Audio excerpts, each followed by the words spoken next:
Hello, আসসালামু আলাইকুম রহমতুল্লাহি বারাকাতু। তা আমার আশা শনিবারে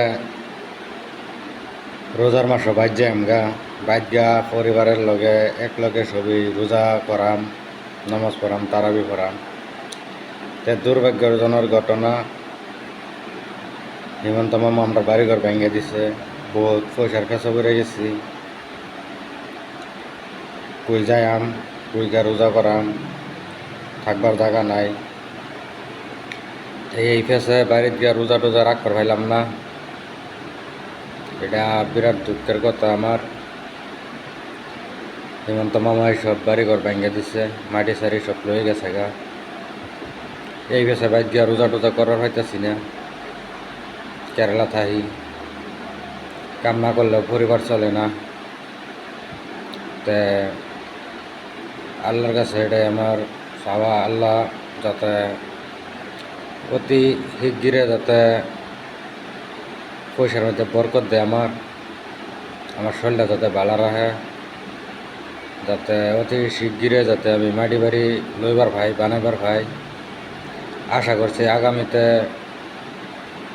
রোজার মাস, রোজার 3-4 দিন আগে এবার যাই আমগা গিয়াইরা 30টা রোজা করাম, 30টা তারাবি করাম, 30টা ইফতার করাম।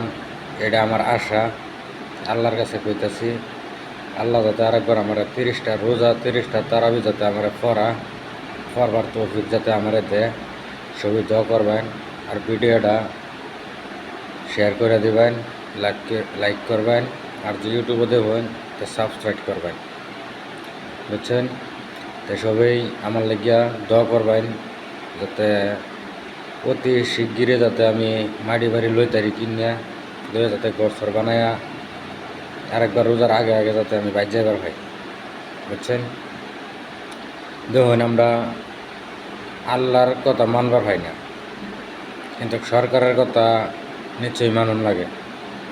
এই যে সামনে ইলেকশন আইতেছে, ইলেকশনে বাইতে জানি লাগবো।